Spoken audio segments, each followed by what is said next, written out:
அருட்பெருஞ்சோதி அருட்பெருஞ்சோதி தனிப்பெரும் கருணை அருட்பெருஞ்சோதி. எல்லா உயிர்களும் இன்புற்று வாழ்க, வள்ளல் மலரடி வாழ்க வாழ்க, கொல்லா விரதம் குவள எல்லாம் ஓங்குக, நல்லோர் நினைத்த நடம்பெறுக, நன்றி நினைத்த எல்லோரும் வாழ்க இசைந்து. உலக மக்களே, அறிவார்ந்த அன்பர்களே, ஆன்மநேய ஒருமைப்பாடுடைய அன்பர்களே, அருட்பெருஞ்சோதி ஆண்டவருடைய திருவிளையாடல்களை வல்லற்பமான் அருளிய திருவெட்பாவிலிருந்தே நாம் பார்த்து கொண்டிருக்கிறோம். அருட்பெருஞ்சாண்டவர் திருவிளையாடல் கலியுகத்துடைய கடைசி கட்டத்தில் செய்வதற்கான காரணம், ஏற்கனவே தோன்றிய 4 யுகங்களிலுமே, கிரேத யுகம், திரேத யுகம், துவார யுகம், கலியுகம், 4 யுகங்களிலுமே தோன்றிய சமயங்களும் மதங்களும் மார்க்கங்களும் முடிவடைந்த நிலையில் ஒவ்வொரு யுகத்திற்கும் கால அளவு உண்டு. நான் ஏற்கனவே கூறியது போல கிரேத யுகத்திற்கு 17,28,000 வருடங்களும், திரேத யுகத்திற்கு 12,96,000 வருடங்களும், துவாபர யுகத்திற்கு 8,64,000 வருடங்களும், கலியுகத்திற்கு 5,000 வருடங்களும் வல்லப்பமானவர்கள் கணக்கிட்டு நமக்கு அருளியிருக்கிறார்கள். இந்த யுகங்கள் முடிந்தவுடனே அந்தந்த யுகங்களில் தோன்றிய மார்க்கங்களும் சமயங்களும் மதங்களும் முடிந்து விட்டது. யுகங்கள் முடிந்தவுடனே இதெல்லாம் முடிஞ்சிருச்சு. அப்போ புது யுகம் பிறக்குது. கலியுகம் முடிஞ்ச உடனே ஒளி யுகம் பிறக்குது. சதுர்யுகம் காலம் சுத்த சன்மார்க்க காலம். அப்போ இந்த நிலையில் இருக்கும்போது இந்த யுகத்தில் வாழக்கூடிய மக்களுக்கு ஒரு ஆன்மீக மார்க்கம் வேண்டும். அந்த ஆன்மீக மார்க்கம் சமரசமாக இருக்க வேண்டும். உலக மக்கள் அனைவரும் இந்த மார்க்கத்தை ஏற்றுக்கொண்டு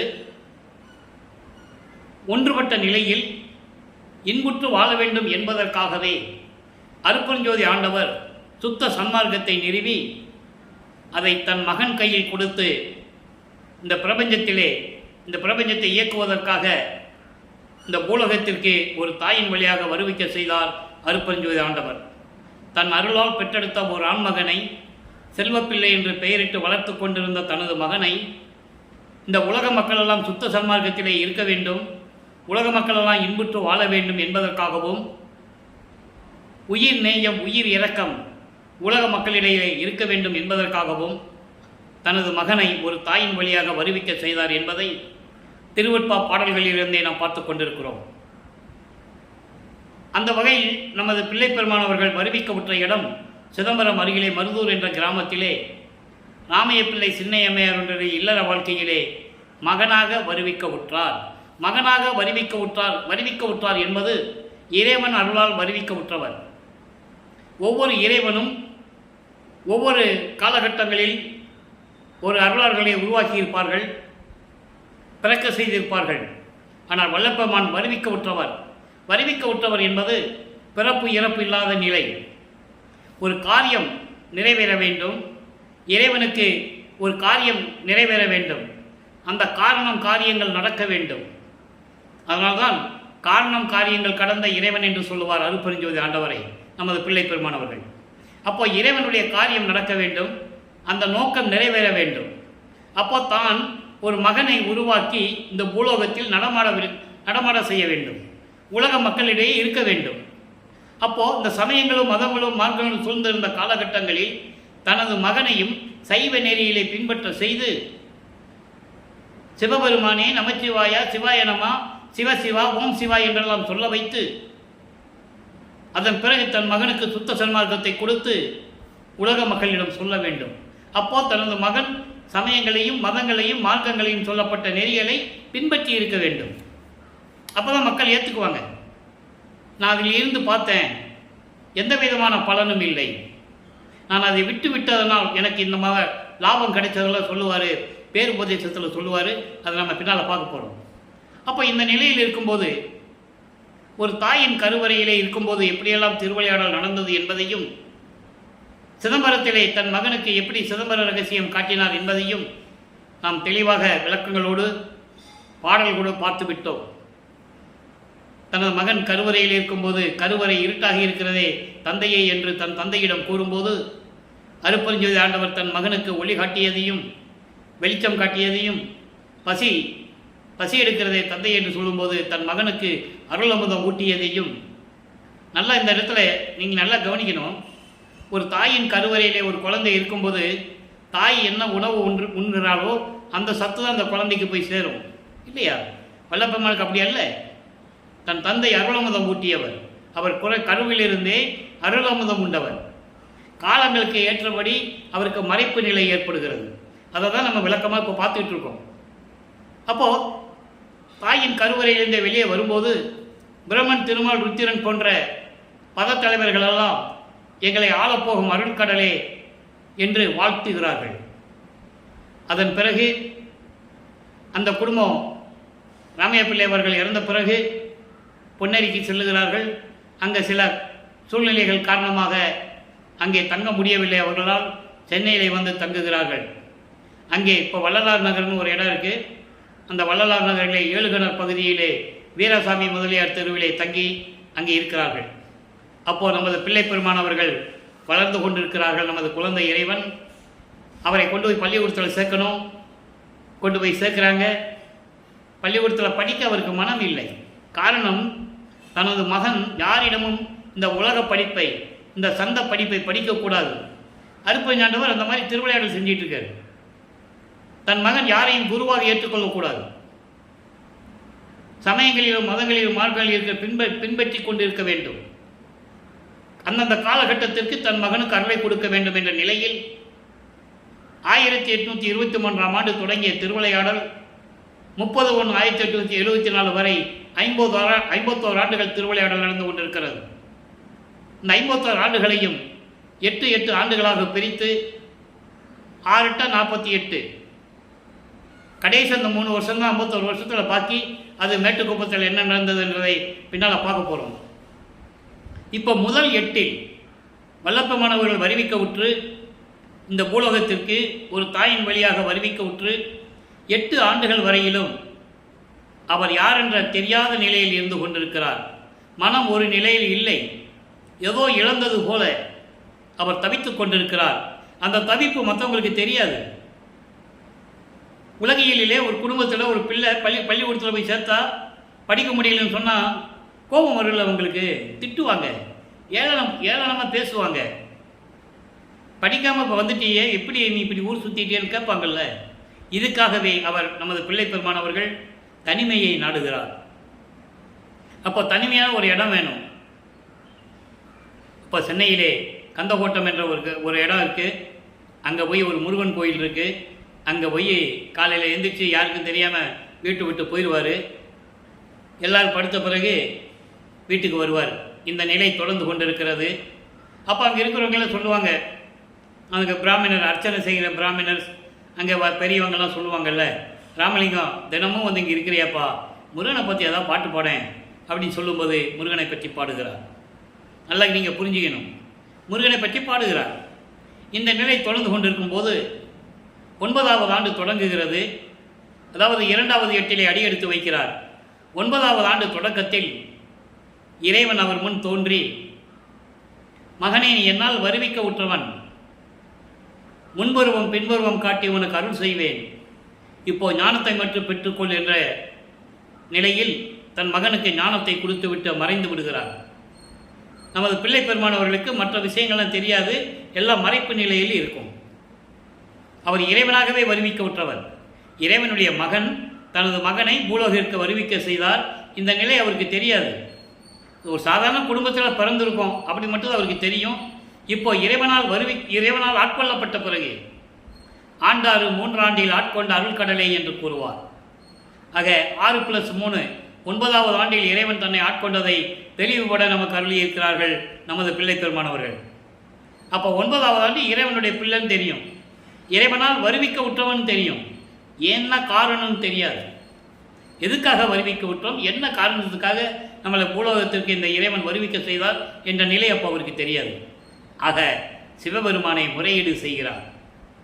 அது 1ஆம் திருமுறையில் இருக்கின்ற பதிகத்திலே 6வது பதிகம் 232 பாடல்களை கொண்டது. எல்லாமே எப்படி சிவபெருமானை முறையீடு செய்தார் என்பதையெல்லாம் பார்த்து விட்டோம். இப்போ சமயங்களும் மார்க்கங்களும் மதங்களும் சூழ்ந்திருந்த காலகட்டங்களில் இவர் சைவ சமயத்தில் பின்பற்றியதனால் சிவபெருமான் என்றும் நமச்சிவாய என்றும் ஓம் சிவாய என்றும் பெயர்களை வைத்துக்கொண்டு நாமங்களை சொல்லிக்கொண்டு இறைவனை வழிபட்டுக் கொண்டிருக்கிறார். சரிய கிரிய யோகம் என்ற 12 நிலைகளில் இருந்து கொண்டிருக்கிறார். இது சமயங்களிலும் மதங்களிலும் மார்க்கங்களில் இருக்கின்ற நெறிகள். அப்போ சைவ சமயத்தின் அடையாளமாகிய திருநீர் பூசிக்கொள்வதும் உத்தராட்ச மாலை போட்டுக்கொள்வதும் சிவபெருமானை பற்றி பாடுவதும் இப்படியே ஒரு நிலை தொடர்ந்து கொண்டிருக்கிறது. ஒரு காலகட்டத்தில் சிவபெருமானை பற்றி முறையீடு செய்து, உன்னால் வரிவிக்க உற்றவன், எந்த அருளையும் நீ கொடுக்கவில்லையே, நான் உன் மகன் அல்லவா என்றெல்லாம் கேட்ட பிறகு இறைவனிடமிருந்து எந்த பதிலும் வராது.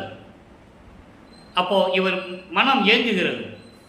ஒருவேளை அம்மையை பற்றி பாடினால், வடிவுடைமனை பற்றி பாடினால், அந்த அம்மா ஏதாவது தந்தையிடம் போய் சொல்லி நமக்கு அருள் கிடைக்குமோ என்ற ஒரு ஏக்கத்தில் வடிவுடை அம்மனை பற்றி பாடுகிறார். அப்போ வடிவுடை மாணிக்க மாலை உருவாகிறது. வடிவுடை மாணிக்க மாலை மொத்தம் 100 பாடல்கள். இதுவரை 37 பாடல்களுடைய விளக்கத்தை நாம் பார்த்திருக்கிறோம்.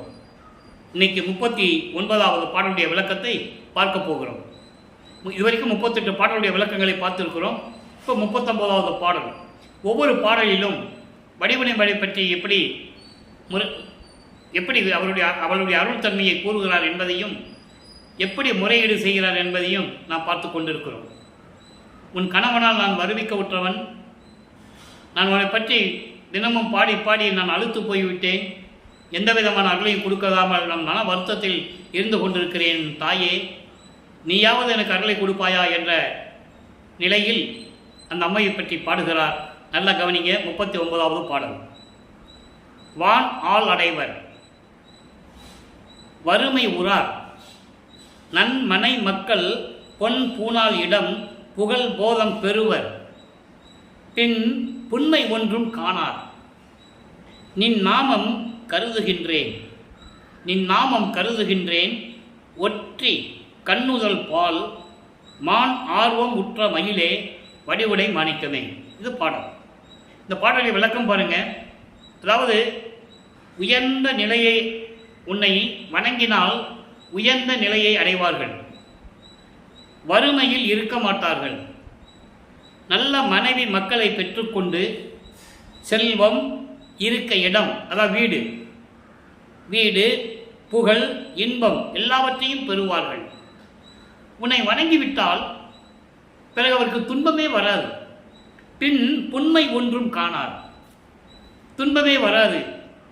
நான் நாமம் கருதுகின்றேன், நின் நாமம் கருதுகின்றேன், நான் நின் நாமம் கருதுகின்றேன், உன்னுடைய பெயரையே நான் சொல்லிக் கொண்டிருக்கிறேன். தந்தையிடம் முறையிட்டு பிரயோஜனம் இல்லை, எந்த விதமான பலனும் இல்லை. அம்மையே, என் தாயே, வடிவுடை மாணிக்கமே, உன்னிடம் நான் முறையீடு செய்கிறேன். உன்னை வணங்கிவிட்டால் அவர்களெல்லாம் உயர்ந்த நிலையை அடைந்து விடுவார்கள், வறுமையில் இருக்க மாட்டார்கள், நல்ல மனைவி மக்கள், இருக்க வீடு, செல்வம், புகழ், இன்பம் எல்லாவற்றையும் பெற்றுக்கொள்ளுவார்கள். நானும் உன்னை தானே போற்றி பாடிக்கொண்டிருக்கிறேன், உன்னையே நினைத்து கொண்டிருக்கிறேனே என் உள்ளத்தில், எனக்கு விரைந்து வந்து அருள்வாயாக என்ற நிலையில் இந்த பாடலை நமக்கு அருளியிருக்கிறார்கள். ஆக வல்லப்பமானவர்கள் 9வது ஆண்டிலிருந்து தந்தை ஆட்கொண்ட பிறகு 9வது ஆண்டிலிருந்து 12 ஆண்டுகளுக்குள் இந்த நிலை தொடர்ந்து கொண்டிருக்கிறது. இப்போ 13வது ஆண்டு தொடக்கம்.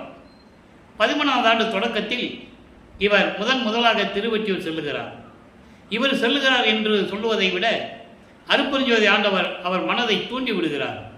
என் மகனை திருவொற்றியூருக்கு செல்லு, திருவொற்றியூருக்கு அழைத்து போ அப்படின்னு சொல்லி மனதை தூண்டி விடுகிறார். அப்போ இவர் மனம் திருவொற்றியூர் செல்ல விரும்புகிறது. திருவொற்றியூருக்கு போய் சிவபெருமானை எப்படியெல்லாம், அதாவது தியாகராஜ பெருமான், அங்கே இருக்கிறவர் தியாகராஜ பெருமான் எப்படியெல்லாம் பாடினார், முறையீடு செய்தார் என்பதை இதுவரை நம்ம 28 பதியங்களிலே பார்த்து விட்டோம். அந்த 28 பதியங்களுடைய சுருக்கம், இறைவனை பற்றி பாடுவது, எந்த அருளையும் பெற முடியாமல் அவர் ஒருவேளை திருமுல்லை வாயிலுக்கு சென்றால், திருமுல்லை வாயில் என்ற ஒரு இடம் இருக்கிறது சென்னையிலே, சென்னைக்கு புறத்திலே இருக்கிறது, சென்னை தாண்டி இருக்கு திருமுல்லை வாயில். அங்கே போனால் ஒருவேளை இறைவனுடைய அருளை பெற்றுவிடலாமா என்று சொல்லி அங்கே செல்லுகிறார். அங்கே இருக்கிற சிவபெருமானுடைய பெயர் மாசிலாமணி. மாசிலாமணி மாசிலாமணி என்றெல்லாம் உருகுவார், மனம் உருகுவார்.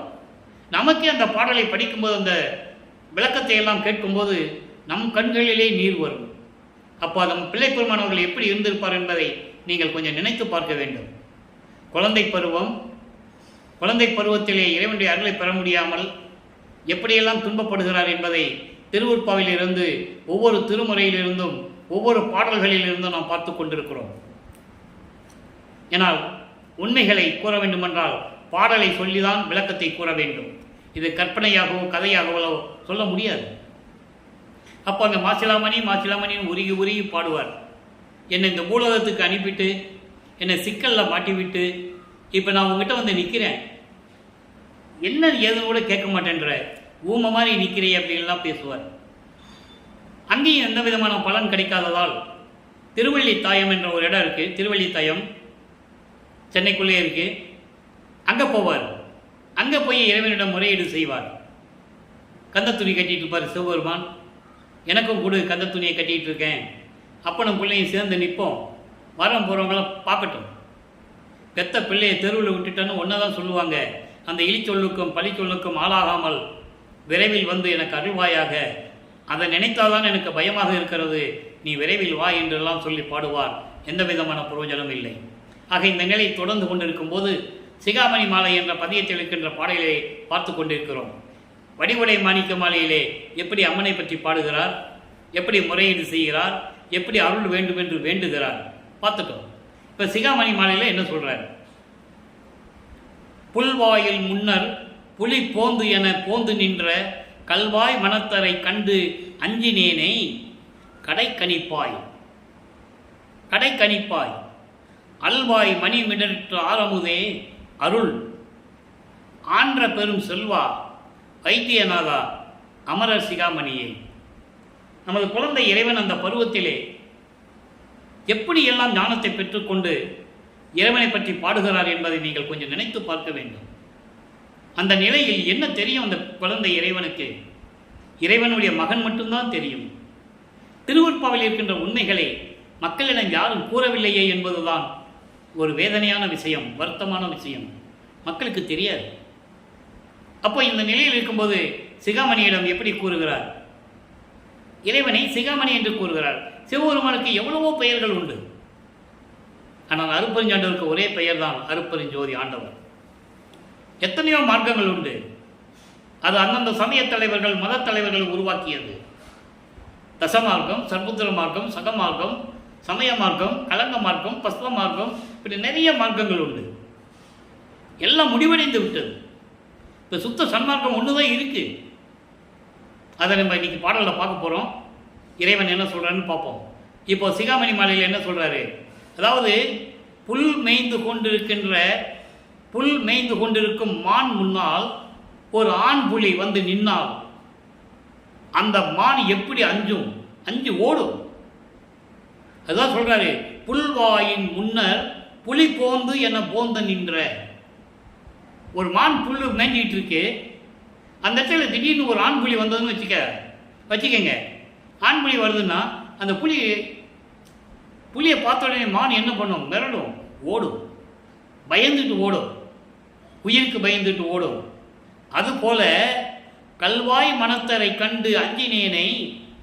கல்வாய் மனத்தர் என்பது இரக்கமில்லாத, உயிர் இரக்கமில்லாத, தயவு இல்லாத, கருணை இல்லாத மனிதர்களை, மனம் கொண்ட மனிதர்களை பார்க்கும்போது நான் அஞ்சினேன், நான் பயந்தேன். அப்படிப்பட்ட என்னை உன்னுடைய கடைக்கண் பார்வையால், அதன் கடைக்கணிப்பாய் என்று சொல்லுகிறார். உன்னுடைய கடைக்கண் பார்வையால் அருணால் போதுமே, உன்னுடைய கடைக்கண் பார்வை எனக்கு கிடைத்தால் போதுமே, நான் தப்பித்து விடுவேனே. உன்னால் வருவிக்க விட்டு இவ்வளவு துன்பங்களை அனுபவித்துக் கொண்டிருக்கிறேனே, இது நியாயமா, இது தர்மமா என்றெல்லாம் கேட்பார். அந்த நிலையில் இருக்கும்போது மறுபடியும் சொல்றாரு, அல்வாய் மிடற்று ஆரமுதே அருள். அல்வாய் மிடற்று ஆரமுதை என்பது பார்க்கடலை கடையும் போது அமுதத்திற்காக, அமுதம் வேண்டும் என்பதற்காக. ஏன்னா அரக்கர்கள்லாம் வானவர்கள் தேவர்களை துன்புறுத்துகிறார்கள். அவர்கள் உயிர் பிழைக்க வேண்டும் என்றால் அமுதம் சாப்பிடணும். அந்த அமுதத்தை என்ன பண்ணுறதுன்னா பார்க்கடையில் ஒரு பாம்பை மத்தா வச்சு கடைகிறாங்க. அந்த பாம்பு ஒரு அரக்கன் தான்.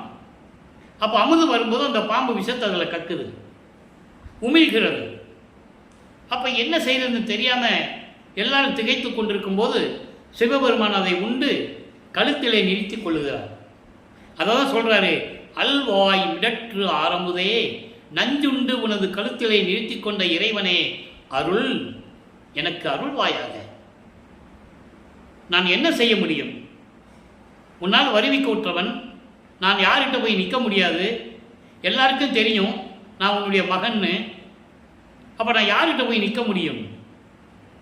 ஆன்ற பெரும் செல்வா, பரிபூரணமாக அருள் கொண்ட இறைவனே, அருள் செல்வமே, வைத்தியநாதா, அமரர் சிகாமணியே, விரைவில் வந்து எனக்கு அருள்வாயாக என்று சொல்லி முறையீடு செய்கிறார். ஆக வல்லப்பமானவர்கள் இதுவரைக்கும் 2வது எட்டில் இருந்து கொண்டிருக்கிறார். 16 ஆண்டுகள் முடிஞ்சிடுச்சு. இந்த பூலோகத்திற்கு வருவிக்க உற்று 16 ஆண்டுகள் வீணா போச்சு. எந்த பிரயோஜனம் இல்லை. இப்போ 3வது எட்டில் அடி எடுத்து வைக்கிறார். 3ஆம் திருமுறை உருவாகிறது. 19 பதிகங்கள், 235 பாடல்கள். எல்லா விளக்கத்தையும் நம்ம ஏற்கனவே பார்த்து விட்டோம். ஏன்னா 2ஆம் திருமுறை தான் பெரிய பதிகம், பெரிய திருமுறை 2ஆம் திருமுறை தான். 1207 பாடல்கள். அப்போ 3ஆம் திருமுறையில் ஒவ்வொரு பதிகத்தினுடைய ஒரு சுருக்கம். ஏன்னா அப்போ தான் இன்னைக்கு பார்க்குறவங்க, புதுசாக பார்க்குறவங்களுக்கு அந்த பொருள் விளங்கும். இப்போ 16 ஆண்டுகள் வரைக்கும் நமது பிள்ளை பெருமானவர்கள் எந்த விதமான அருளை பெற முடியாமல் தவித்துக் கொண்டிருக்கிறார். மனம் ஒரு நிலையில் இல்லை. மனம் ஏங்குகிறது. ஏதாகுமோ என்னாகுமோன்னு அவர் மனம் ஏங்குது. வெளியே சொல்லவும் முடியாது. வீட்டுக்கு போனால் ஒரே பிரச்சனை. வருவிக்க விட்டதனால் ஏற்பட்ட சொந்தங்கள். வல்லப்பமனுக்குன்னு சொந்தம் எதுவும் இல்லை. பேரனோ பேத்தியோ அதெல்லாம் கிடையாது. அவர் இறைவனாகவே வருவிக்க விட்டவர். உலகியலுக்கு உங்களுக்கு தெரியாது, ஆனால் பாடலில் சொல்கிறார். அப்போது அந்த நிலையில் இருக்கும்போது வெளியும் சொல்ல முடியாமல், இறைவனுடைய அருளையும் பெற முடியாமல் அந்த இயக்கத்தில் இருக்கும்போது 3வது எட்டில் இருந்து கொண்டிருக்கிறார். இப்போ 24 17வது ஆண்டிலிருந்து 24 ஆண்டுகளுக்குள் என்ன நடந்தது என்பதை அந்த 19 பதியங்களிலும் இருக்கின்ற 235 பாடலுடைய விளக்கங்களை பார்த்து விட்டோம். இப்போ நிலைகள் மாறுகிறது. இப்போ இறைவன் காட்சி கொடுப்பார். இவர் நேராக இங்கேருந்து சென்னையிலேருந்து அங்கே போயிடுவார். அங்கே தெருவோரமாக நின்றுக்குவார். நேராக நின்னால் மூலஸ்தானம் தெரியும் திருவெட்டூரில். அங்கே நின்றுக்கிட்டு இப்படியே முறையீடு பண்ணுறது, அழுகிறது, இப்படியே பண்ணிகிட்டு இருக்கும்போது எல்லாம் பார்ப்பாங்கல்ல. என்ன இந்த ராமலிங்கன்ற பையன் தினமும் வந்து இப்படி அழுதுகிட்டு இருக்கிறாப்புல, எல்லாம் பார்க்குறாங்க. பாடலில் சொல்கிறார், எல்லாம் பார்க்குறாங்க. இப்போது இறைவன் காட்சி கொடுக்குறாரு. இவருக்கு ஒரே சந்தோஷம். இது வரைக்கும் இல்லாதது இப்போ இறைவன் காட்சி கொடுக்குறாரே, அப்போ நான் அருளை பெற்று விடலாம் என்ற ஒரு மன தைரியம், ஒரு மன மகிழ்ச்சியோடு இருக்கிறார். திடீர்னு மறைஞ்சிடுவார். பேசுறது இல்லை. திடீர்னு மறைஞ்சிடுவார். இப்படியே ஓடிக்கிட்டு இருக்கு, காலங்கள் ஓடிக்கிட்டு இருக்கு. அப்போ இவர் என்ன பண்ணுவார்? நம்ம போனால் இது வரைக்கும் பேசுனதில்லை, இப்போது காட்சி கொடுக்குறாரு, மறைஞ்சிடுறாரு. சரி, பவனி வராருன்னு கேள்விப்பட்டு வந்தோம்னா அவர் ஆட்டுக்கு கம்மன் இருந்துட்டு பவனியை வந்துட்டு அதாவது போயிடுது. அப்போ இந்த நிலையில் இருக்கும்போது ஒருவேளை நம்ம போனால் தான் பேச மாட்டேன்றாரு, நம்ம தூது அனுப்புவோமே அப்படின்னு சொல்லி நாரையும் கிளிகளையும் தூது அனுப்புகிறார். நாரையும் கிளியும் நாட்டொரும் தூது என்ற பதிகத்தில் இருக்கின்ற பாடலுடைய விளக்கங்களை எல்லாம் பார்த்து விட்டோம். இவருடைய மன குமுறலை, மன ஏக்கத்தை இறைவனிடம் இப்படியெல்லாம் போய் சொல்லுங்க, நம்மளுக்காக காத்து கொண்டிருக்கிறேன். அந்த நிலையை வரும்போது இவர் தன்னை காதலியாகவும் இறைவனை காதலனாகவும் சொல்லி அந்த பாடலை நமக்கு அருளியிருப்பார்கள்.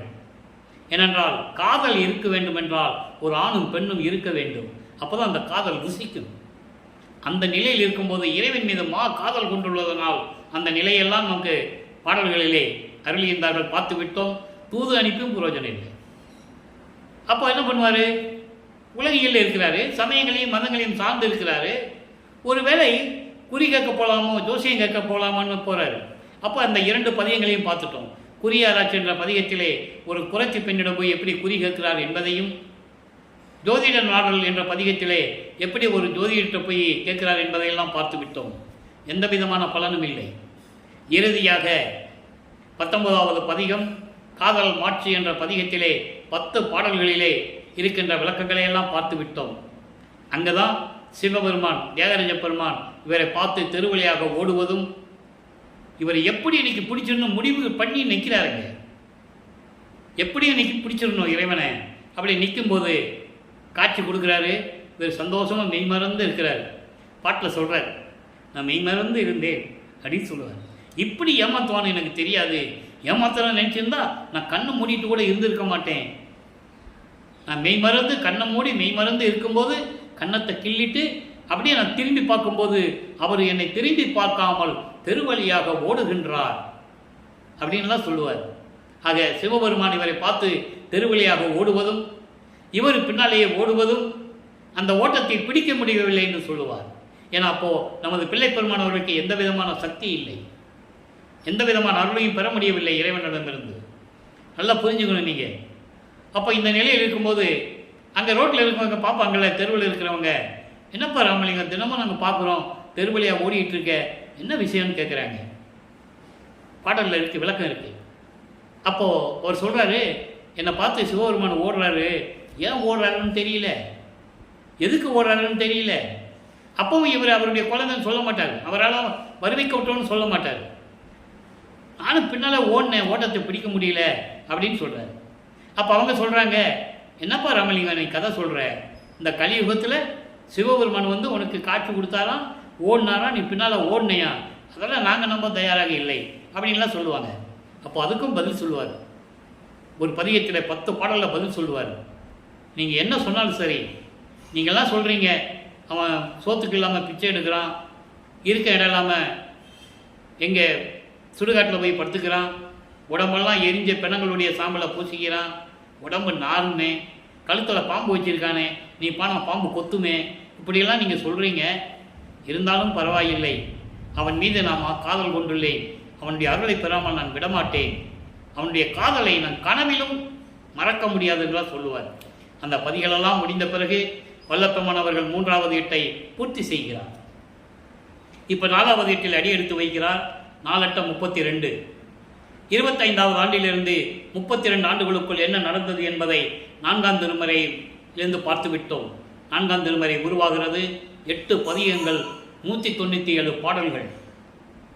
அன்பு மாலை, அருப்பகாச மாலை, பிரசாத மாலை, பத்தி மாலை, ஆனந்த மாலை, சௌந்தரிய மாலை, அபராத மன்னிப்பு மாலை, அதிசய மாலை, நிறைய பார்த்துட்டோம். இப்போ பிரசாத மாலையில் ஏற்கனவே நிலுவையில் வைத்திருந்த பிரசாத மாலையில் பார்க்க போகிறோம். அருட்பிரகாச மாலையில் எல்லாருலையும் கொடுத்துருவார். அதில் கொஞ்சம் பாக்கி இருக்குது. அந்த பாக்கி இருந்த அருளை இப்போ கொடுக்குறாரு. அதுதான் ஏமசித்தி. பிரசாத மாலையிலே முத்தேகத்தை எப்படி கொடுத்தார், தத்துவங்களை எப்படி கடப்பது என்பதை, அந்த அருளை எப்படி கொடுத்தார், அந்தங்களை எப்படி கடப்பது, ஐம்பூதங்களை எப்படி கடப்பது, மரணமில்லா பெருவாழ்வு என்றால் என்ன, இந்த அருளை எல்லாம் அப்போவே அவர் பெற்றுக்கொண்டார். நல்லா புரிஞ்சுக்கணும் நீங்கள். எல்லாவற்றையும் பெற்றுக்கொண்டார். இப்போ சுத்த சன்மார்க்கம் இருக்கிறது தெரியும். அருப்பஞ்சாண்டவர் தான் தன்னுடைய தந்தை இறைவன் என்று அவருக்கு தெரியும். சுத்த சன்மார்க்கத்தை வாங்கணும்னா சுத்த சிவஞான வழிக்கு போகணும். அதுக்கான சக்திகளை எல்லாம் தன் தந்தை கொடுத்து விட்டார். ஏமசக்தி, சாகா கல்வி, தத்துவங்களை நிக்கிரம் செய்தல். நிக்கிரம் செய்தல் என்பது தத்துவங்களை கடப்பது, கடவுள் நிலை அறிந்து அம்மையமாகக்கூடிய நிலை, அதான் முடிவான நிலை. அப்போ இந்த நிலைகள்லாம் வரணும்னா முதல்ல ஏமசக்தி வாங்கணும். அது பெண்டிங்கில் இருந்ததுனால இப்போ வந்து கொடுக்குறாரு. ஏற்கனவே கதவு பூட்டிடுவார். இனிமேல் நான் திருவொற்றியூர், திருமுல்லைவாயில், திருவள்ளித்தாய் எங்கேயும் நான் போக மாட்டேன், இறைவன் இங்கேயே வரட்டும்னு சொல்லி கதவெல்லாம் பூட்டுவார். அதை பார்க்கறதுக்கு முன்னால் ஒரு நிகழ்ச்சி நடக்கிறது, திருமண நிகழ்ச்சி. 27வது ஆண்டிலே வல்லப்பெருமானவர்கள் வருவிக்க விட்டு 27வது ஆண்டு சொல்லுவாங்க. அவர் வயசு 27 வயசுன்னு சொல்லுவாங்க. வல்லப்பெருமானுக்கு வயது இல்லை என்பதை நான் ஒவ்வொரு பதிவிலும் நான் கூறிக்கொண்டிருக்கிறேன். 4 ஆண்டுகளாக. ஏன்னால் அவர் ஒவ்வொரு யுகத்திலையும் இருந்தவர். அவருக்கு பிறப்பு இறப்பு இல்லை. யுகங்கள் அழியலாம், மதங்களும் மார்க்கங்களும் அழியலாம், பதத்தலைவராகிய பிரம்மன், ருத்திரன் யார் வேணாலும் அழியலாம். திருமால் எடுத்த 10 அவதாரங்களிலும் ஒரு அவதாரம் எடுக்க வேண்டும். அந்த அவதாரம் முடியும் போது அந்த உடம்பை இந்த மண்ணில் போட்டுவிட்டு தான் செல்ல வேண்டும். புராணங்கள் கூறுகின்றன, வல்லப்பெருமானும் கூறுகிறார். ஆனால் வல்லப்பெருமான் அப்படி அல்ல. ஒவ்வொரு யுகத்திலையும் எல்லா நிகழ்ச்சிகளையும் கண்டுகளித்தவர் என்பதை திருவற்பாவிலே இருந்ததை நான் இங்கே குறிப்பிட கடமைப்பட்டிருக்கிறேன். பாடல்களிலே உண்டு. ஒன்றும் இல்லைங்க, துவார யுகத்தில் போர் முடிஞ்சிருச்சு. திருவற்பாவில் இருக்க அந்த நிகழ்ச்சி, போர் முடிஞ்சிருச்சு. கிருஷ்ணனுக்கு உயிர் போகலை, தர்மனுக்கு உயிர் போகலை, மீது எல்லாமே டோட்டல் அவுட்டு மகாபாரத யுத்தத்தில்.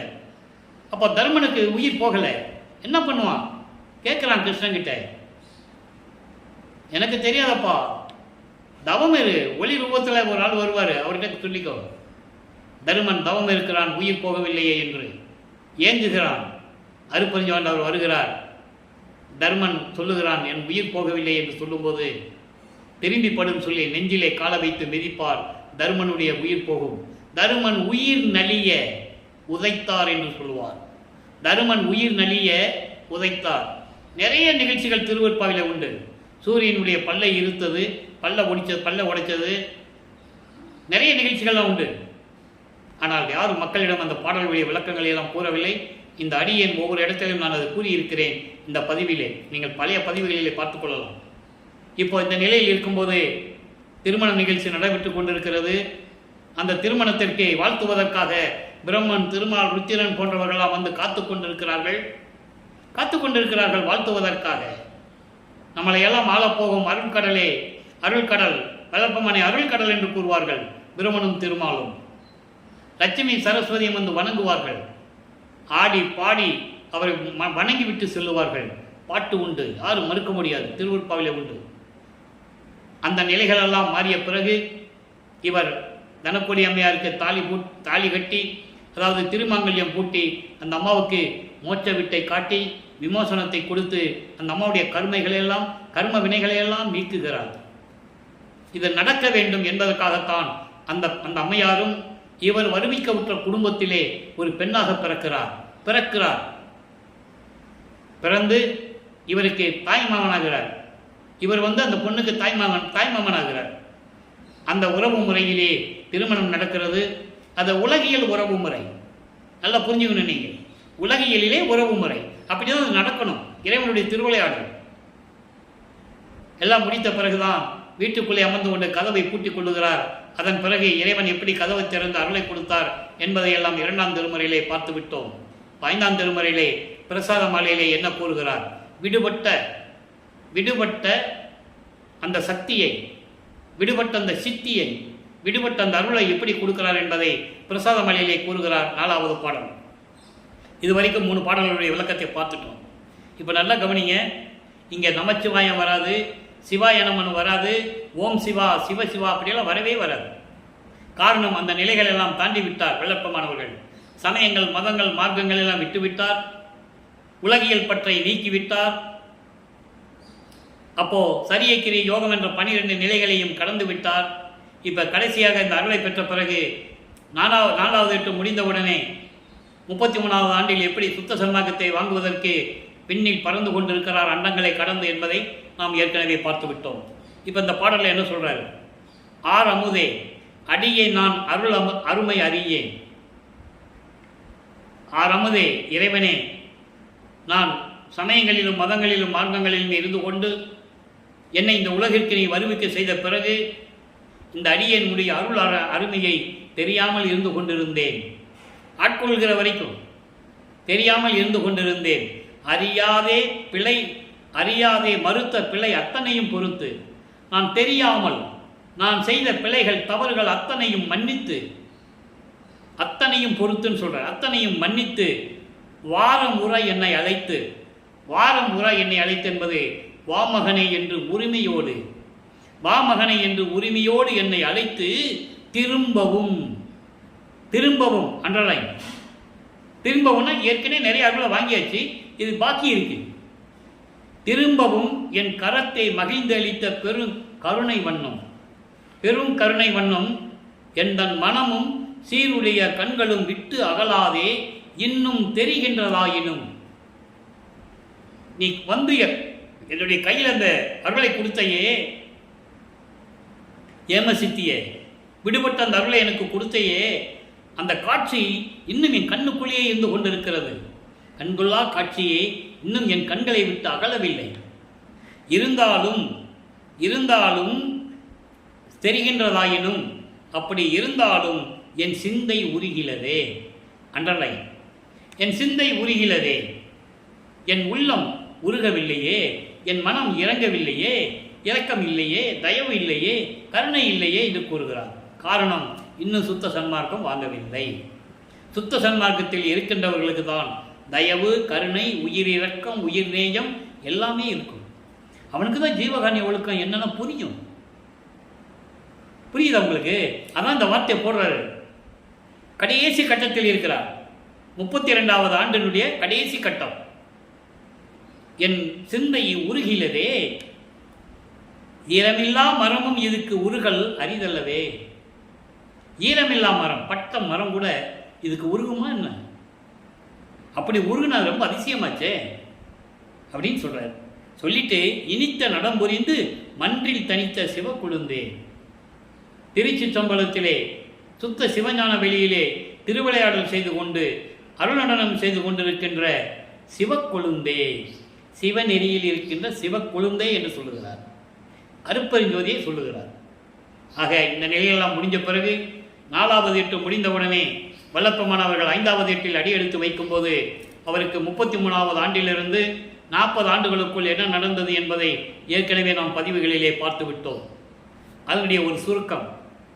இப்போ 32வது ஆண்டிலே இறைவன் வந்து அவருக்கு எல்லா அருளையும் கொடுத்து விட்டு, மகனே நீ சுத்த சன்மார்க்க பெற வேண்டும், உனக்கு சாகா கல்வியை கற்றுத்தர வேண்டும், நீ சுத்த சிவஞான வெளிக்கு வா என்று சொல்லி சென்று விடுகிறார். அப்போ இவர் தத்துவங்களை கடந்து அந்தங்களை கடந்து சரியக்கிரிய யோகம் என்ற 12 நிலைகளையும் கடந்து அங்கே பறந்து சென்று கொண்டிருக்கிறார். அண்டம் விட்டு அண்டம் சென்று கொண்டிருக்கிறார். ஆனால் இந்த உலகியலிலே அவரை பற்றி கூறும்போது ராமலிங்கம் எங்கேயோ போயிருப்பார்ப்பா. எப்படி? ராமலிங்கத்தெல்லாம் ஒன்றும் சொல்ல முடியாதுப்பா. அவர் எங்கேயோ போவார்ப்பா. கட்டின மனைவியை வீட்டில் விட்டு போகிறாரு. அவர் எங்கே போனாருன்னு யாருக்கும் தெரியாது, எந்த ஊருக்கு போனாருன்னு தெரியாது, எப்போ வருவாருன்னு தெரியாது. இப்படியே சொல்லி சொல்லி சொல்லி அவருடைய அருள் நிலையை மக்களுக்கு சொல்லாமல் மறைத்து விட்டார்கள். அதுதான் உண்மை.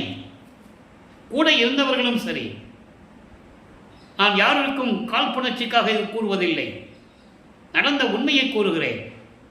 கூட இருந்தவர்கள் திரு வேலாயுதம் அவர்கள், திரு கந்தசாமி அவர்கள் மற்றும் கூட இருந்த அத்தனை பேருமே சரி, இவர் சுத்த சன்மார்க்கத்தை பற்றி சொல்லும்போது எல்லாமே கூட தான் இருக்கிறாங்க.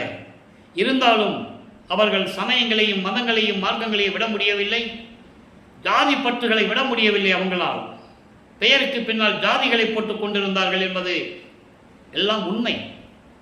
வேலாயுதம் முதலியார் என்றும், கந்தசாமி பிள்ளை என்றும், ஐயர் என்றும், கவுண்டர் என்றும், செட்டியார் என்றும் பெயருக்கு பின்னால் ஜாதிகளை போட்டுக் கொண்டிருந்தார்கள்.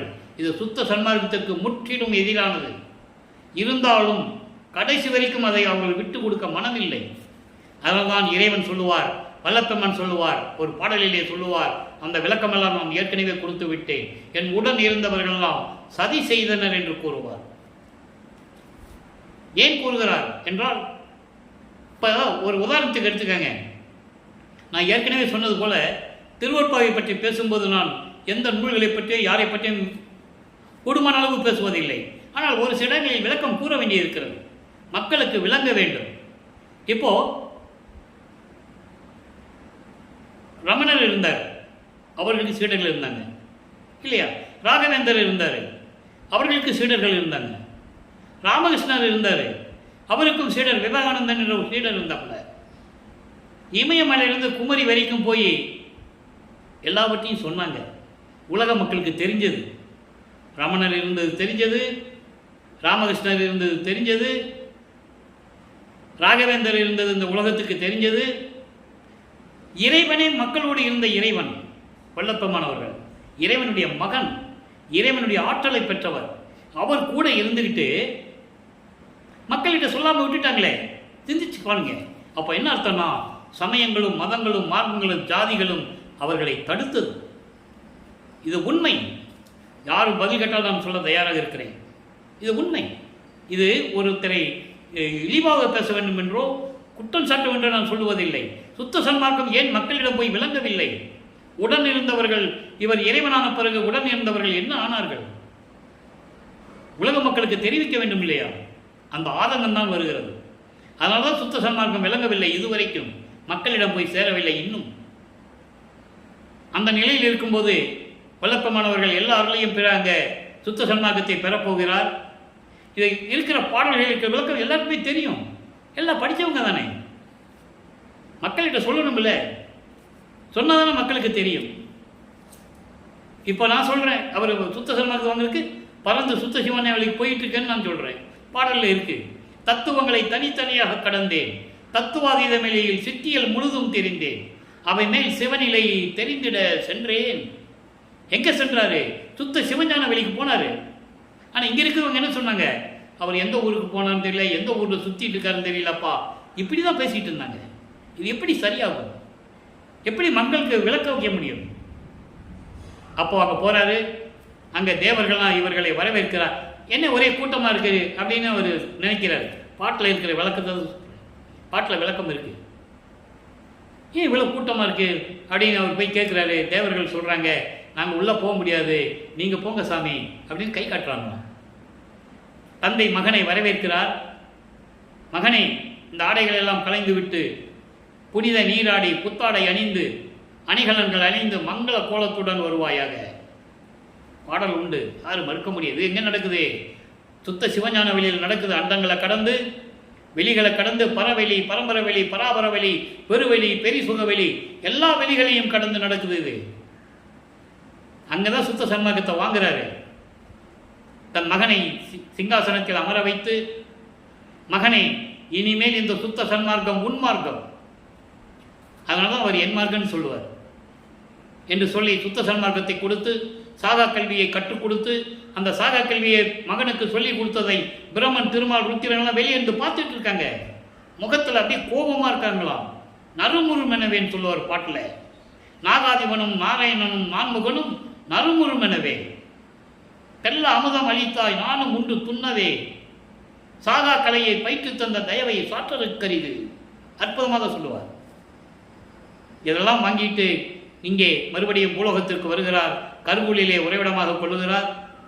அங்கே 9 ஆண்டுகள் தந்தையும் மகனும் எப்படி உரையாடி கொஞ்சி மகிழி எப்படி இருந்தார்கள் என்பதை பாடல்களில் இருக்கின்ற விளக்கங்களை எல்லாம் பார்த்து விட்டோம். அங்கேதான் உருவாகுது. ஜீவகாருண்ய ஒழுக்கத்தை உருவாக்கணும், உலக மக்களுக்கு தெரியப்படுத்தணும், அதுக்கு ஒரு தர்மசாலை வேணும். அதுக்கு என்ன பண்ணணும்? இடத்தை தேர்வு செய்கிறார்கள் தந்தையும் மகனும். அப்போ தேர்வு செய்யும்போது பார்வதிபுரம் சரியாக இருந்த இடம் என்பதனால் பார்வதி மக்களிடம் வள்ளற்பமான் ஏற்கனவே பேசியபடி அவர்கள் ஒத்துக்கொண்டார்கள். சாமி கேட்கிறார்ப்பா, கொடுத்துடலாம் அப்படின்னு சொல்லி ஒத்துக்கிட்டாங்க. 23/5/1867 ஆண்டு ஒரே நாளில் தர்மசாலையை நிறுவி இங்கே அணைய அடுப்பை மூட்டி பசியோடு வருகின்றவர்களுக்கெல்லாம் உணவு சமைத்து உணவை பரிமாறிக்கொண்டு பசியை போக்கிக் கொண்டிருக்கிறார்கள் நமது இறைவன் வல்லப்பமான் அவர்கள். இந்த நிலையில் இருக்கும்போது இங்கே 1869 ஆண்டு நீதிமன்றத்திலே எப்படி வழக்கு நடந்தது, திருவற்பாவை மறுப்பாய் என்று அறிவிக்க முடியாது என்ற அந்த வழக்கை தள்ளுபடி செய்து அந்த நீதிபதி திருவற்பாதான் மக்களுக்கு ஏற்றது என்று சொல்லி எப்படி தீர்ப்பை கொடுத்தார் என்பதையும் பார்த்துவிட்டோம். அதை பெற்றுக்கொண்டு வல்லப்பமான் அவர்கள் தர்மசாலையில் இருந்து கொண்டிருக்கிறார்கள். அதன் பிறகு நடந்த செவியில் வந்த செய்திகள் எல்லாம் சங்கராச்சாரியார் வந்தது, அவரிடம் உரையாடியது, அங்கே சில அற்புதங்களை எல்லாம் நிகழ்த்தி காட்டியது. இதை பார்த்து சங்கராச்சாரியார் அதாவது சரணடைந்தது வல்லப்பமானிடம். அந்த எல்லா நிகழ்ச்சிகளெல்லாம் நடந்தது. இதுவெல்லாம் செவி வெளிவந்த செய்திகள் பாடல்களிலே இருக்காது. அதன் பிறகு உத்தரஞான சிதம்பரமாலை உருவாகிறது. அந்த பாடல்களிலே எப்படியெல்லாம் இந்த இடம் விளங்கி கொண்டிருக்கிறது என்பதையும், சுத்த சன்மார்க்கம் இங்கிருந்து தான் உலகிற்கு விளங்கப் போகிறது, எங்கிருந்து? தர்மசாலையிலிருந்து என்பதையும், இங்கே பெருவழியிலே சத்தியஞான சபை வரப்போகிறது என்பதை சூட்சமமாக கூறியதையும் எல்லாமே அந்த பாடல்களுடைய விளக்கங்களிலே பார்த்துவிட்டோம். இப்போ அம்பலவாணர் வருகையிலே வல்லப்பமானவர்கள் தர்மசாலையிலே இருந்து கொண்டு இறைவனை எப்படி அழைக்கிறார் என்பதை பார்க்க போகிறோம். எளிமையான பாடல்கள். அதன் பிறகு அனுபவ மாலையை பார்க்க போகிறோம். தான் பெற்ற அனுபவங்களை, இறைவனிலிருந்து பெற்ற அனுபவங்களை மாலையாக தொடுத்து, அதாவது பாடல்களாக தொகுத்து எப்படி நமக்கு 100 பாடல்களை அருளியிருக்கிறார்கள் என்பதை ஒவ்வொரு பாடலிலிருந்து பார்த்து கொண்டிருக்கிறோம். இதுதான் முடிவான முடிவு. அதன் பிறகு இங்கிருந்து புறப்பட்டு மேட்டுக்குப்பம் போய் அங்கே பேருபதேசம் செஞ்சு சுத்த சன்மார்க்க கொடி கட்டி ஞானசரியை அழித்து அகவலை அழித்ததெல்லாம் பின்னாலே பார்க்க போகிறோம். இப்போ அம்பலவாணர் வருகையிலே 66, 67வது பாடல் எளிமையான பாடல், ஆனால் விளக்கம் மிகவும் அற்புதமான விளக்கங்கள். 8ம் 2ம் என்று இட்டு வழங்குதல், எட்டும்படி செய்தீர் வாரீர், எட்டு உருவாயினீர் வாரீர். எட்டும் இரண்டும் என்பது, எட்டு என்பது அகரம், இரண்டு என்பது உகரம். இந்த அகரம் என்பது ஆன்மா, உகரம் என்பது ஜீவன். எட்டும் இரண்டும் என்று இட்டு வழங்குதல். எட்டும் இரண்டும் சேர்ந்தால்தான் 10. அதாவது அகரமும் உகரமும் சேர்ந்தால்தான் எகரம். ஆன்மாவும் ஜீவனும் சேர்ந்தது தான் இந்த உடம்பு. அப்போ இந்த உடம்பை எனக்கு கொடுத்தது யாரு? இறைவன். இட்டு வழங்குதல். எட்டும் இரண்டும் என்று இட்டு வழங்குதல். எட்டுபடி செய்தீர் வாரீர். அப்படிப்பட்ட செய்த உடம்பை முத்தேகம் அடியும்படி எனக்கு செய்தீர். முத்தேகம் என்பது சுத்த தேகம், புரண தேகம், ஞான தேகம். சுத்த தேகம் என்பது போகா புனல், வேகாக்கால் என்பது புரண தேகம், சாதா தலை என்பது ஞான தேகம். புரண தேகம் என்பது ஏன்னா இந்த விளக்கத்தெல்லாம் கொடுக்கணும். நம்ம ஏற்கனவே பதிவில் நான் 4 ஆண்டுகளுக்கு முன்னாலேயே இந்த முத்தேகத்தை பற்றி ஒரு பதிவு கொடுத்துருக்கிறேன், நீங்கள் பார்க்கலாம். இருந்தாலும் எட்டும் இரண்டும் சொன்னதுனால ஒரு சிறிய விளக்கம் கொடுக்க வேண்டிய கடமை எனக்கு இருக்கிறது. எட்டும் இரண்டும் இட்டு வழங்குதல். 8 2 சேர்ந்ததுன்னா 10. 10 என்பது யகரம், உடல். ஆன்மாவை ஜீவன் சேர்ந்த இந்த உடல். இந்த உடலை எட்டும்படி செய்தீர்வாரே. இந்த உடலை மேன்நிலை அடையும்படி முத்தேகத்தை கொடுத்தீர். அப்படிப்பட்ட தேகம்தான் போகா புனல், வேகாக்கால், சாதா தலை. இந்த சுத்த தேகம் என்பது பர அறிவு. பரம்பர அறிவு என்பது புரண தேகம், பராபர அறிவு என்பது ஞான தேகம். அதான் சொல்லுவார் விளக்கமானவர்கள், பரவெளி, பரம்பர வெளி, பராபர வெளி. இது 3 வெளிகளும் 3 தேகத்துக்கு உரியது. அவர் சுத்த சன்மார்க்கத்தை வாங்கும் போகும்போது இதெல்லாம் கடந்து தான் போகணும். அப்போ இது எனக்கு ஏற்கனவே கொடுத்துட்டேன்னு சொல்கிறார், வேற ஒன்றும் இல்லை. அந்த விளக்கத்தை இந்த ஒரு வரியில் சொல்கிறார். எட்டுபடி செய்தீர் வாரீர். நீ வா, நீ அங்கே இருந்துட்டு என்ன பண்ண போகிற? நான் இங்கே இருக்கிறேன், நீ அங்கே இருக்கிற. நான் கூப்பிடும்போது வர, திரும்பி போயிடுற. எப்போ நம்ம நிரந்தரமாக ஒரு இடத்துல இருக்கிறதுன்னு கேட்பாரு. ஒரு இடத்த தேர்வு செய்ய அப்படின்னு அவர் சொல்லுவார். பாடலுடைய விளக்கத்தை உங்களுக்கு சொல்கிறேன். ஏற்கனவே இந்த பாடல் விளக்கெல்லாம் கொடுத்தாச்சு. இவர் சொல்லுவார், அப்படியெல்லாம் முடியாது, நீ என் கூட வான்னு சொல்லி தான் தந்தையும் மகனும் அங்கே போவாங்க மேட்டுக்குப்பத்துக்கு, அந்த இடத்த பார்க்கறதுக்கு. அந்த விளக்கம் நம்ம பின்னால் பார்ப்போம். இப்போ 8 உருவாயினீர் வாரி என் மூர்த்திகள் என்று சொல்லுவார்.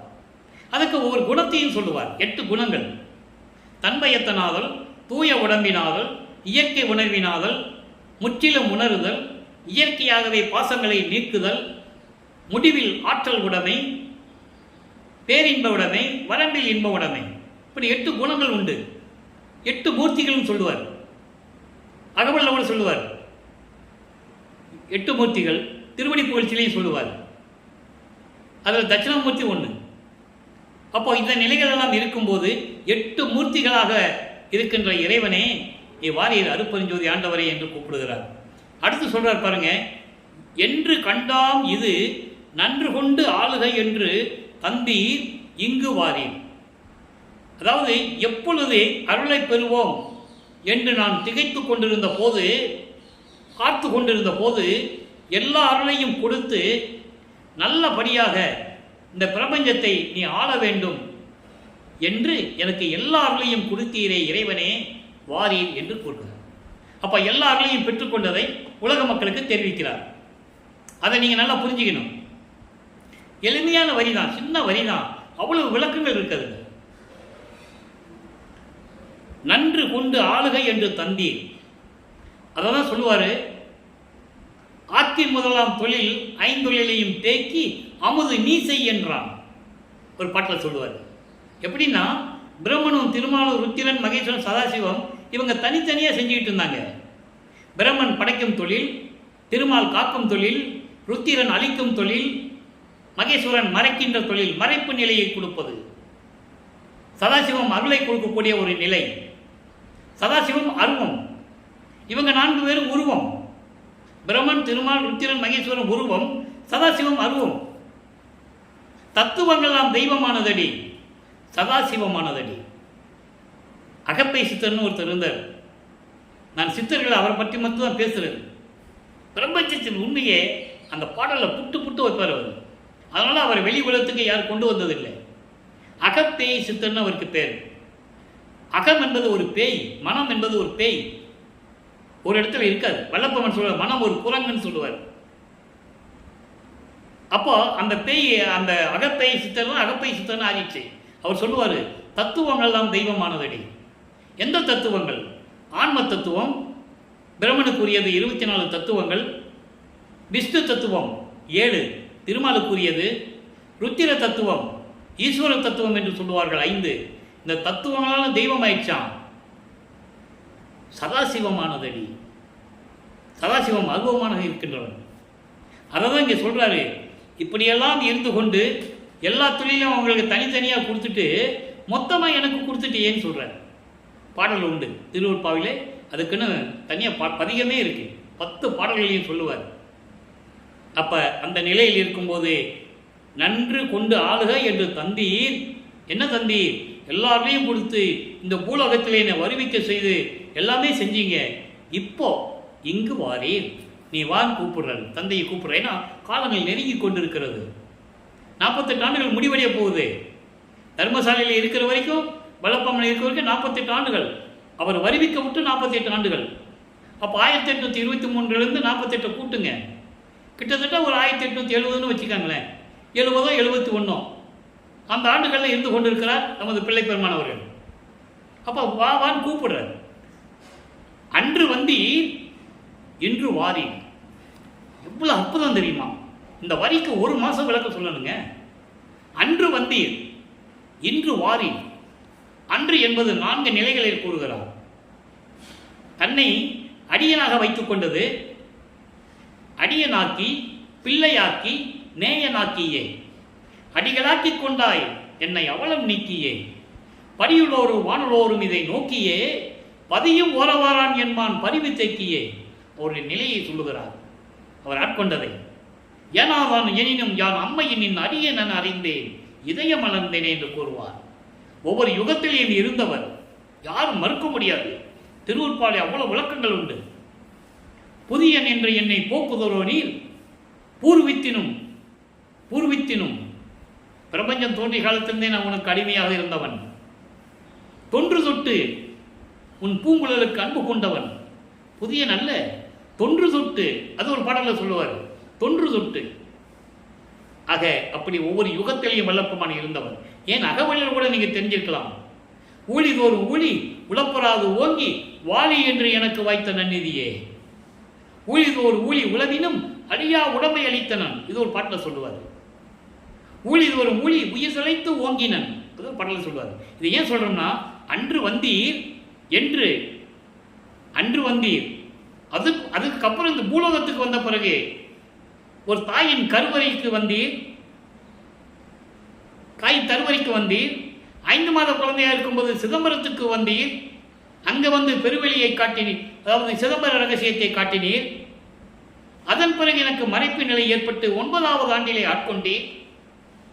9வது ஆண்டிலே ஆட்கொண்ட பிறகு 32 ஆண்டுகள் வரையிலும் என்னை அலை வைத்து, சமயங்களிலும் மதங்களிலும் மதங்களில் இருக்க வைத்து, அலைய வைத்து 32வது ஆண்டில் ஆட்கொண்டீரே.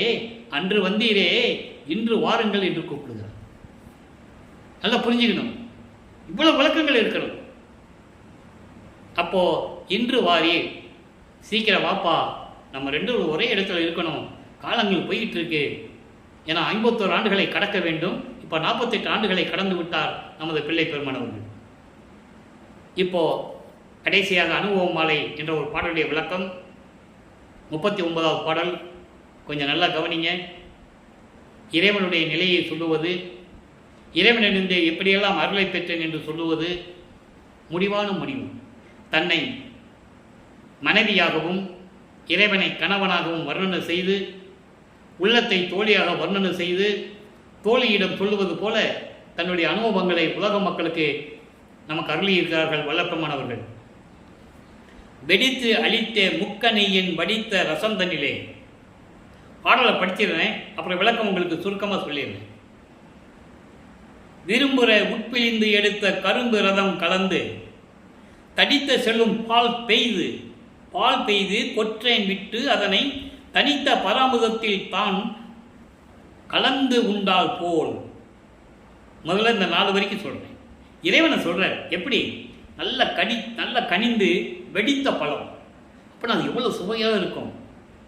முக்கனி, மா, பலா, வாழை, இந்த 3 பழங்களும் நல்லா கனிந்து வெடித்து இருக்கின்ற அந்த பழங்களை எடுத்து நல்லா பிழிஞ்சி அதனுடைய ரசத்தை எடுத்து நமக்கு விரும்பியபடி நல்லா பிழிஞ்சி எடுத்து கரும்பு ரசத்தை அதில் ஊற்றி கரும்பு சாறை ஊற்றி தடித்த செல்லும் பால் பெய்து தண்ணீர் கலக்காத பால், பசுமாட்டிலிருந்து அப்படியே அந்த மடியிலிருந்து கறந்த பால், சுத்தமான பால், தண்ணீர் கலக்காத பால், அந்த பால் எடுத்து நல்ல தேனை விட்டு அதனை தனித்த பர அமுதத்தில் தான் கலந்து உண்டால் போல், ஒரு அமுதத்தில் கலந்து உண்டா எப்படி இருக்கும், அதுபோல இடித்து இடித்து என் உள்ளம் முழுதும் தித்திக்கும் வார்த்தை.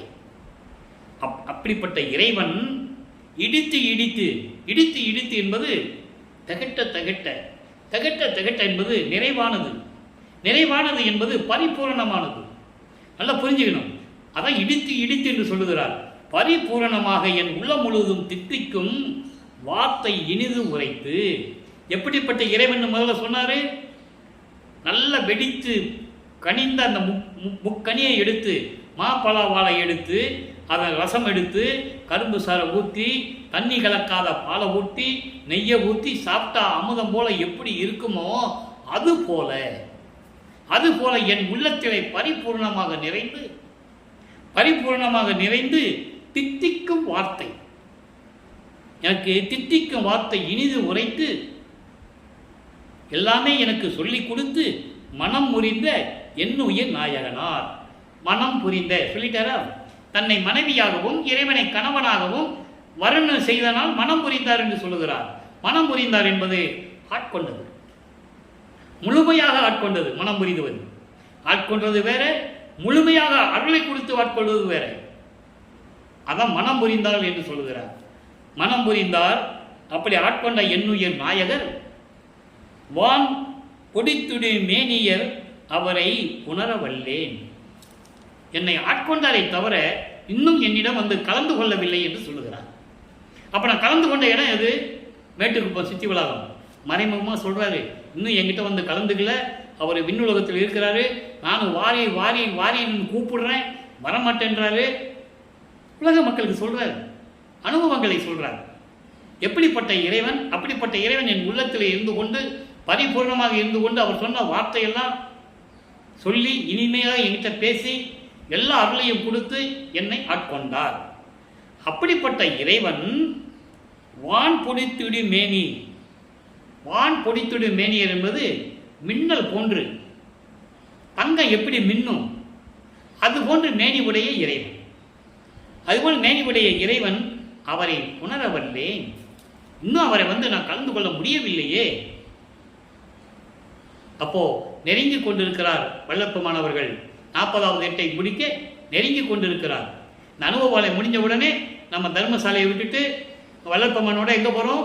மேட்டுக்குப்பம் போயிடுவோம். மேட்டுக்குப்பத்தில் என்ன நடக்குதுன்னு சொல்லியிருக்கணும்னு சொல்லணும். இல்லை, மேட்டுக்குப்பத்தில் பேருபதேசம் சொல்லணும், கொடியை கட்டம் சொல்லணும், கொடிப்பாட்டு சொல்லணும், ஞானசரியை சொல்லணும். அது பெண்டிங்கில் இருக்கு. ஞானசரியை சொல்லணும். இப்படி நிறைய வேலைகள் இருக்கு. அப்போது வல்லப்பமான எப்போ தர்மசாலையை விட்டு கிளம்புறாரோ அப்போ நம்மளும் கிளம்பி அங்கே மேட்டுக்குப்பம் போயிடுவோம்.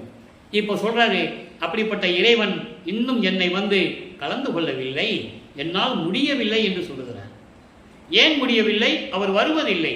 காரணம், இன்னும் காலங்கள் இருக்கிறது, இன்னும் 3 ஆண்டுகள் இருக்கிறது, அதனால் அவர் வரவில்லை என்று கூறுகிறார். புனரவல்லேன் அவர்தம் புகழ் உரைக்க வல்லேனோ அல்லேன் கான் தோழி. ஒரு தோழியிடம் சொல்லுவது போல உலக மக்களுக்கு உண்மைகளை சொல்லுகிறார். இன்னும் நான் கலந்து கொள்ள முடியவில்லை. அப்படி இருக்கும்போது அவருடைய புகழை நான் எப்படி சொல்லுவது?